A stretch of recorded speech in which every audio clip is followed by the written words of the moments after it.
All right, it's Wednesday, January 8th, 2025, and Donald Trump, in Trumpian fashion, coming out yesterday making news, saying the United States plans to reclaim the Panama Canal from China's influence. After building it, repairing it, and getting massively overcharged, we are now taking it back. Also, major wildfires erupting in SoCal yesterday, authorities ordering evacuations, celebrities fleeing their homes. We're going to show you the latest. And establishment Washington freaking out about Trump's growing plans to acquire Greenland. We have some wild footage showing just how unhinged these people are. And the dollar skyrocketing again this morning off another bogus article. What the hell's going on with this? I smell a rat, folks. Someone in Washington's getting stinking filthy rich off of this. But before we get started, thank you for liking and sharing these videos. Really helps out the channel. And consider subscribing so you don't miss these regular updates. So, America is back. Donald Trump already running the country like a boss, laying out his policy agenda yesterday in this landmark press conference, saying the United States plans to reclaim the Panama Canal from China's influence after we lost 38,000 Americans during its construction, and we gave it away for $1. Jimmy Carter, Jimmy Carter, giving the Panama Canal away for $1 stinking. Think about that. And the craziest thing about this is that the legacy media yesterday was trying to convince us. I mean, that's called gaslighting, right? That Jimmy Carter doing that, giving it away for $1, was his single greatest achievement as president. You can't make this up. Watch. Welcome to Inside Politics. That was over an hour of Donald Trump giving a news conference, answering questions, and giving us some new information about what he intends to do, or at the very least is not ruling out when he takes office, including not ruling out a military invasion to conquer Greenland, the Panama Canal, and perhaps the annexation of the country of Canada.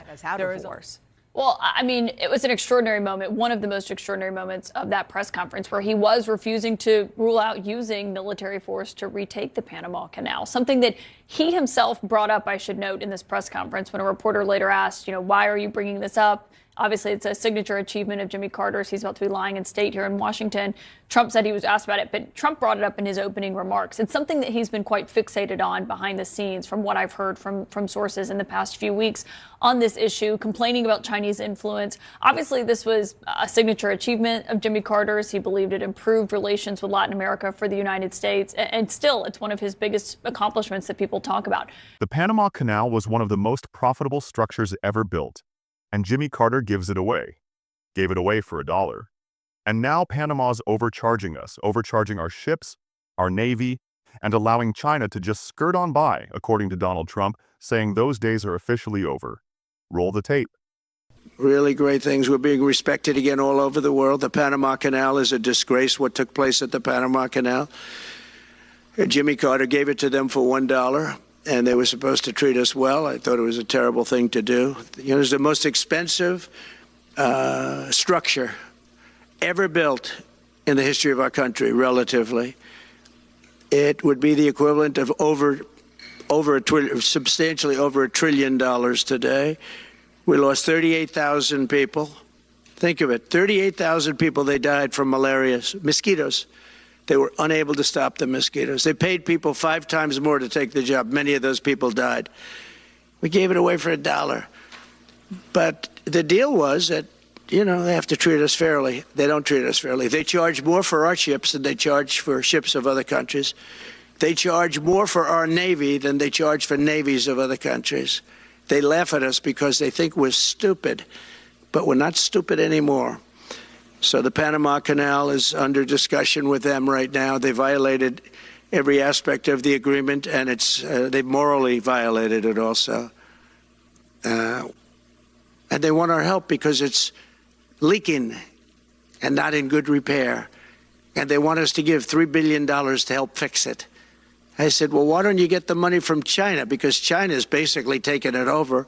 China's at both ends of the Panama Canal. China's running the Panama Canal. And they come to see this Biden, this guy who should never have been allowed even to run for president. Of course, she shouldn't have either, because that never happened. It had to be two people, not one. But they want $3 billion to fix the Panama Canal that's run by China and makes a lot of money, China. One of the most profitable structures ever built, because you have ships lined up back to Florida, frankly, and they just keep going through, and the numbers are staggering, $500,000 to $1 million a ship. And they took it away from us, meaning we gave it to them for $1. But not going to happen. What they've done to us, they've charged us, they've overcharged our ships, overcharged our Navy. And then when they need repair money, they come to the United States to put it up. We get nothing. Those days are over. In another story, the Palisades fire continues to grow and rip through Southern California. As of last night, it's already consumed over 1,300 acres as wind speeds continue increasing. This fire is burning in Celebrity Alley, right? This is where all the celebrities live. This video posted by two men this morning who tried to stick it out, but at the last second had to flee their home. Rescue crews are now telling residents, stop leaving your cars in the middle of the road. Many people just abandoning their vehicles and taking the keys with them. Police saying, leave your keys in your car, otherwise you're blocking road crews and your cars will be destroyed. Yesterday, authorities using bulldozers to move all of the abandoned cars out of the way. It's a crazy story. Meanwhile, locals are now calling out Los Angeles Fire Department Chief Kristen Crowley after she changed department policy in 2022, 3 years ago, after becoming chief. She began to change hiring guidelines for new firefighters, prioritizing DEI, and saying the goal is to recruit more women and gay firefighters. Watch this.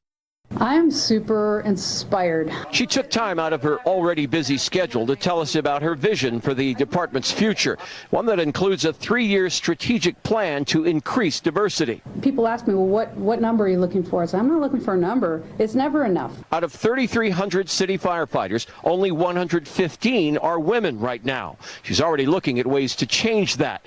She's quick to point out that doing so has a greater purpose, attracting the best and brightest for the job. They feel included, they feel valued, and they feel part of a cohesive team.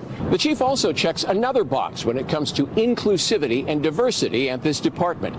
She's a proud member of the LGBTQ community. That just kind of opens the door of people that thought, wow, I didn't even know that that was an opportunity for me. Just crazy. The goal should be to recruit the best, most capable firefighters you can, not to meet some silly quotas. In another story, Establishment Washington is freaking out after learning Trump is deadly serious about acquiring Greenland. We reported on this yesterday, that Trump is 100% serious about this, that they're already working on it. Donald Trump Jr. flew to Greenland yesterday to hold a live stream and to meet with some of the locals, try to get a feel for his dad about how people on the ground felt about being colonized by the Danish government. What he found, Trump Jr., when he arrived, was a massive island with a very small population, just around 50,000 people and overwhelming support for his dad. Residents coming out rocking their MAGA caps. Trump Jr. posting on X after his trip. Gee, Greenland loves America and Trump. Incredible people with an equally awesome reception. They just want to be able to utilize some of their incredible resources that they have and allow themselves, their country, and their kids to flourish. During Trump's press conference yesterday, Greenland came up, and he held no punches. The United States will be acquiring Greenland. Roll the tape.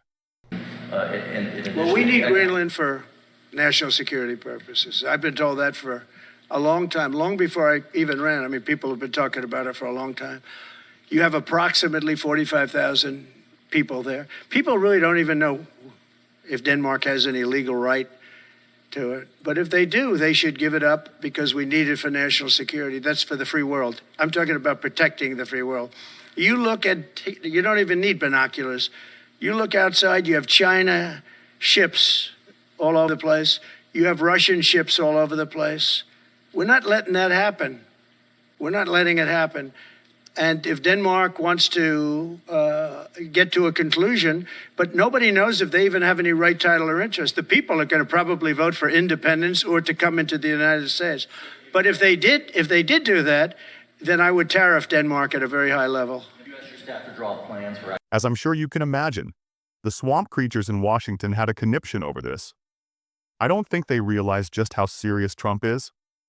We did. We've been saying for over a month that Greenland and the Arctic will play a key role in the Trump administration's foreign policy and national security strategy. Colonel Douglas Macgregor pointed to this right after Trump won, right after his election. Trump's team already had their plan for Greenland put together. That it's happening. 100% happening. That's the plan at least. That it needs to happen. It must happen. If it doesn't, if we don't acquire it, China or Russia will take it. And realize he's not doing this for shits and giggles. The Arctic is becoming a critical choke point for national and economic security. The Arctic shipping corridor is now opening, folks. That cuts 40% off shipping routes. Rare earth metals. Rare earth minerals currently controlled by China. Over 95% of all rare earth minerals are mined where? They're mined in China. Well, in the last few years, there have been major discoveries on Greenland. So this is real. The consequences are real. If we don't do it, the consequences are real. You'd think our media and these career politicians would understand that, right? I don't think so. Watch as Scott Jennings completely rocks this frantic CNN panel as they melt down on air over Trump's Greenland push. Watch this. But America is not an expansionist military power, not in the 21st century. Okay? Why? Because that's Why not? Because that's not the world that we live in. Wait, hold on, Scott. I know. You answered that question. Yes. Why is the United States not? So you're for attacking Greenland? Why is the Scott? Is that United what you're States saying? not an expansionist military You're power? just you're open to the idea of attacking Greenland? We created. No, we don't need to attack Greenland. We could buy it. We can't buy it. It's not up for sale. We So helped what you're saying is create not a world true. order. Nothing. in which- Everything's not for sale until Hang it on, is. Scott. We helped create a world order in which we said you cannot just decide you want that country and then take your military and go into that country and take it. Okay, so that is the era of not being in an expansionist military era for the United States.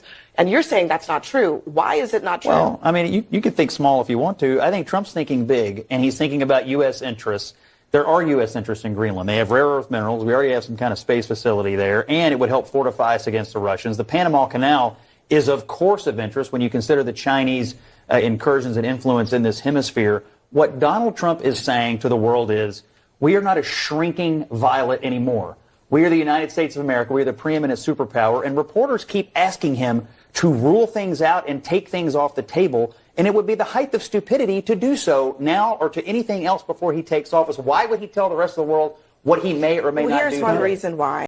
In another story, the US dollar is surging this morning again after the world is beginning to realize that Trump is 100% deadly serious about his tariff plans. We reported this on Monday, how the Washington Post story was complete garbage, how there was no freaking way Trump was backing down or watering down his tariff policy. This is Trump's #1 campaign promise, to bring back American jobs, to return the U.S. to a tariff-based system instead of an income tax system. And you can call Trump a lot of things, but do not call the man a liar. We called BS on that completely fake and disingenuous Washington Post article Monday, claiming Trump was backing down off his tariff policy. Then Trump posted on Truth Social, calling it fake news. Well, now this morning, CNN getting a scoop, apparently, and reporting that the Trump team may use a national emergency declaration to justify broad-based tariffs.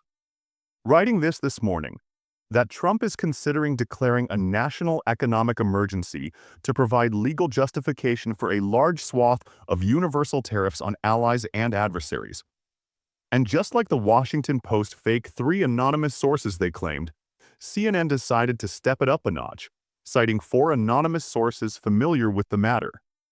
Is this true? I don't know. I don't think Trump needs to do this. He has complete authority as president to decide trade policy and levy tariffs on whoever he wants. Why he would even need a national emergency to do it? I have no idea. Anything the legacy media prints with anonymous sourcing? Just assume they're fishing, folks. That their story is fake. That they're fishing for information, hoping Trump responds and reveals new, not yet public information. And what we're also seeing with this is that currency trading right now is popping off. The dollar is volatile. extremely volatile. Markets not sure what to make over Trump's tariff threats, and any reporting one way or the other moves the dollar bigly. I'd be very curious if anyone in Washington is taking out big currency positions before these articles drop. Bottom line, Trump's tariff policy is for sure happening. It is happening. And after hearing him at his presser yesterday, he's not backing off of anything. All right, that wraps up this episode. Like, subscribe, and we'll see you next time.